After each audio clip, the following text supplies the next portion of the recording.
الحمد للہ رب العالمین والعاقبۃ للمتقین والصلاة والسلام علی سید الانبیاء والمرسلین وعلی آلہ واصحابہ اجمعین اما بعد اعوذ باللہ من الشیطان الرجیم بسم اللہ الرحمن الرحیم ولا تمشی فی الارض مرحا انک لن تخرق الارض ولن تبلغ الجبال طولا صدق اللہ العظیم ان اللہ وملائکتہ یصلون علی النبی یا ایہا الذین آمنوا صلوا علیہ وسلموا تسلیما اللہم صلی علی سیدنا و مولانا محمد وبارک وسلم وصلوا علیہ الصلاۃ والسلام علیک یا سیدی یا رسول اللہ الصلاۃ والسلام علیک یا سیدی یا خاتم الانبیاء والمرسلین الصلاۃ والسلام علیک یا سیدی یا محمد رسول اللہ صلی اللہ علیہ وآلہ وسلم۔ اللہ تبارک و تعالیٰ کی حمد و ثنا اور اس کے پیارے حبیب حضرت محمد صلی اللہ علیہ وآلہ وسلم کی ذات اقدس پر درود و سلام کا نذرانہ پیش کرنے کے بعد میں سچے دل سے دعا گو ہوں کہ اللہ تبارک و تعالیٰ میرے حاضرین ناظرین سامعین کے مال جان عزت آبرو میں برکتیں عطا فرمائے، اور دعا گو ہوں کہ اللہ تبارک و تعالیٰ مجھے حق سچ ٹھیک بیان کرنے کی توفیق عطا فرمائے۔ اگر اس میں کوئی غلطی کوتاہی ہو تو اللہ تبارک و تعالیٰ اپنے شان کریمی کے صدقے سے بندہ ناچیز کو معافی عطا فرمائے۔ دعائیہ کلمات کے بعد آج کا جو میرا عنوان ہے وہ ہے فخر سے چلنا۔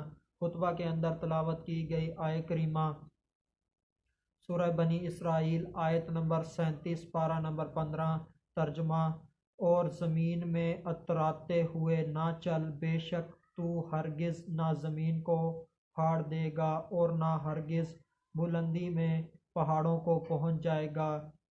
اس آیت کریمہ کے اندر اللہ تبارک و تعالیٰ نے اپنے بندوں کو اترا کر چلنے سے منع فرمایا ہے۔ اترا کر چلنے کے نقصانات سماعت فرمائے۔ جب بندہ اترا کر تکبر سے، فخر سے، غرور سے چلتا ہے تو اس حالت کے اندر بندے کا جسم جلدی تھک جاتا ہے، اس کی گردن تنی ہوئی ہوتی ہے، وہ بازو خوب پھیلا کر گھما کر چلتا ہے اور وہ تیز چلتا ہے اور وہ اس کی چھاتی باہر کو نکلی ہوئی ہوتی ہے۔ ایسی حالت کے اندر بندہ جلد تھک جاتا ہے اور اس سے زیادہ دیر چلا نہیں جاتا، وہ زیادہ دور تک نہیں چل سکتا۔ اس کا دوسرا نقصان، جب بندہ اترا کر چلتا ہے تو اس کو اپنے قدموں والی جگہ نظر نہیں آ رہی ہوتی، کیونکہ اس کی گردن تنی ہوئی ہوتی ہے، منہ اوپر کو اٹھا ہوا ہوتا ہے، جس کی وجہ سے آگے کوئی اچانک پتھر وغیرہ آ جائے، اس کا پاؤں اکھڑ جائے تو وہ گر سکتا ہے۔ اترا کر چلنے کا تیسرا نقصان، بندے کی گردن اوپر اٹھی ہوئی ہونے کی وجہ سے بندہ کی نظر نامحرم عورتوں پر پڑتی ہے، جو کہ گناہ ہے۔ اسلام ہمیں کیسے چلنا سکھاتا ہے؟ اسلام ہمیں نظریں جھکا کر چلنا سکھاتا ہے۔ اگر بندہ نظریں جھکا کر چلتا ہے تو اس سے کیا فائدہ ہوتا ہے؟ ان میں پہلا فائدہ، انسان کی نظر نامحرم عورتوں پر بہت کم پڑتی ہے، انسان کے پاؤں نہیں اکھڑتا کیونکہ اس کو اپنے قدموں والی زمین نظر آ رہی ہوتی ہے۔ جو بھی کوئی رکاوٹ اسے نظر آگے آئے وہ اسے نظر آ جاتی ہے اور وہ اسے ہٹا دیتا ہے یا اس کے اوپر سے پار کر جاتا ہے۔ انسان کے گرنے کے چانسز بہت کم ہوتے ہیں۔ جسم جلدی نہیں تھکتا کیونکہ انسان اس حالت میں جسم نارمل ہوتا ہے، سکون کی حالت میں ہوتا ہے۔ اور چوتھا فائدہ، جب بندہ نظریں جھکا کر، گردن جھکا کر چلتا ہے تو بندہ عاجزی سے چلتا ہے، بندہ اللہ تبارک و تعالیٰ کے ہاں عاجزی کر رہا ہوتا ہے۔ عاجزی اللہ تبارک و تعالیٰ کو بہت پسند ہے۔ اللہ تبارک و تعالیٰ اس پر بندے کو ثواب عطا فرماتے ہیں۔ اور دوسرا جو طریقہ جو اسلام چلنے کا سکھاتا ہے وہ ہے آہستہ چلے بندہ۔ جب بندہ آہستہ چلتا ہے تو وہ پروقار لگتا ہے، معزز لگتا ہے۔ اس کا یہ آہستہ چلنے کا پہلا فائدہ ہے۔ آہستہ چلنے کا دوسرا فائدہ یہ ہے کہ انسان کو سانس نہیں چڑھتی، انسان تکلیف میں مبتلا نہیں ہوتا۔ کافی دیر تک، کافی سفر تک وہ پیدل چل سکتا ہے، بندہ اطمینان کی حالت میں نظر آتا ہے۔ اسلام نے بھاگتے دوڑتے ہوئے آنے جانے سے منع کیا ہے۔ اسلام نے یہاں تک منع کیا ہے کہ نماز کے اندر بھی بندہ جب وہ باجماعت ادا ہو رہی ہو تو وہ بندہ بھاگتے دوڑتے ہوئے آ کر اس میں شامل نہ ہو، بلکہ اطمینان کے ساتھ، وقار کے ساتھ چلتا ہوا آئے اور جماعت کے اندر شامل ہو جائے۔ جتنی جماعت کو وہ پائے، نماز کو وہ پائے، وہ باجماعت ادا کر لے، جو باقی رہ جائے وہ سلام پھیرنے کے بعد ادا کر لے۔ نماز جیسی اہم عبادت کے اندر بھی اللہ تبارک و تعالیٰ نے انسان کے عزت کا خیال رکھا ہے کہ وہ معزز ہے، بھاگتا دوڑتا نہ آئے، بلکہ اطمینان کے ساتھ، ادب کے ساتھ چلتا ہوا آئے۔ جب بندہ تیز تیز چل رہا ہوتا ہے تو لوگ اسے دیکھ کر پریشان ہو جاتے ہیں۔ بعض لوگ تو اس سے پوچھ بھی لیتے ہیں، بھائی خیریت ہے، اتنی تیز کہاں جا رہے ہو؟ اور بعض لوگ تو اس قدر رحم دل ہوتے ہیں کہ وہ گاڑی روک لیتے ہیں اور کہتے ہیں، بھائی خیریت ہے، اتنی تیز کہاں جا رہے ہو، میں آپ کو گاڑی کے اوپر چھوڑ آتا ہوں۔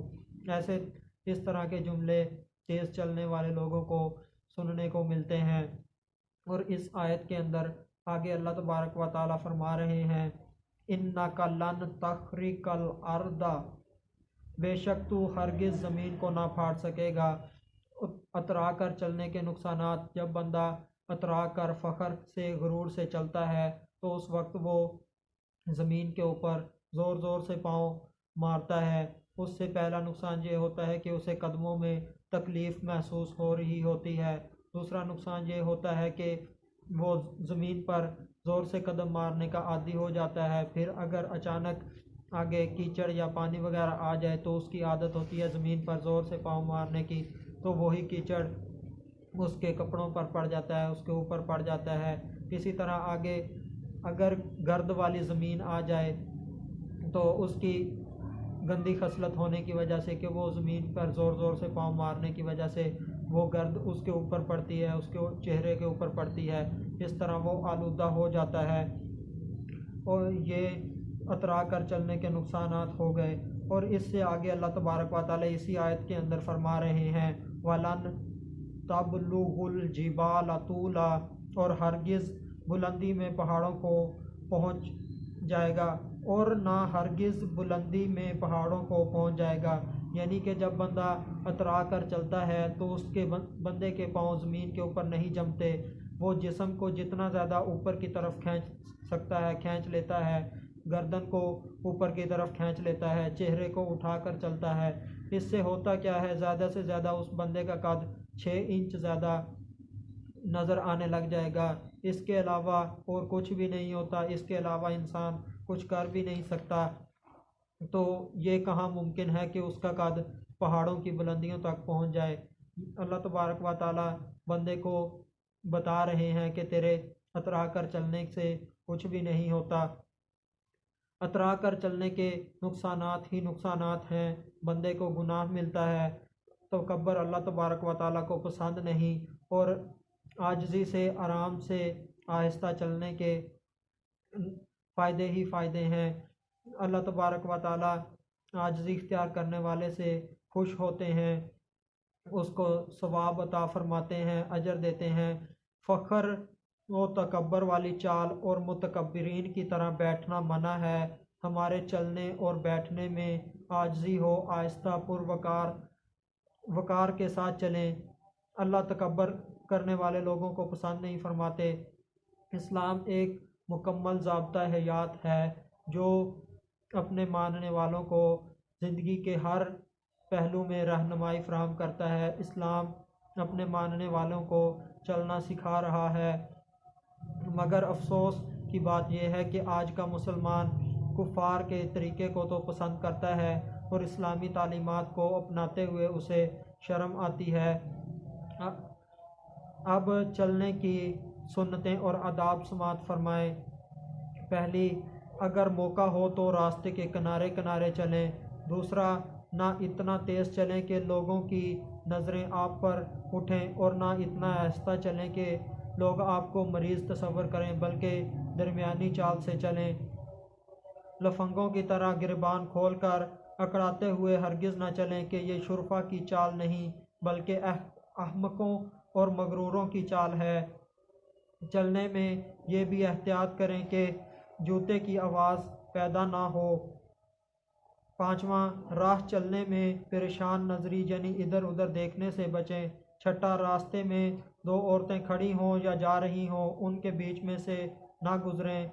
پھدکتے ہوئے بازاری انداز میں نہ چلیں بلکہ نظریں نیچی کیے ہوئے پروقار طریقے سے چلیں۔ اللہ تبارک و تعالیٰ سے دعا ہے کہ اللہ تبارک و تعالیٰ ہمارا چلنا ایسا ہی کر دے جس سے اللہ اور اس کا رسول صلی اللہ علیہ وآلہ وسلم راضی ہو جائیں۔ وما علینا الا البلاغ المبین۔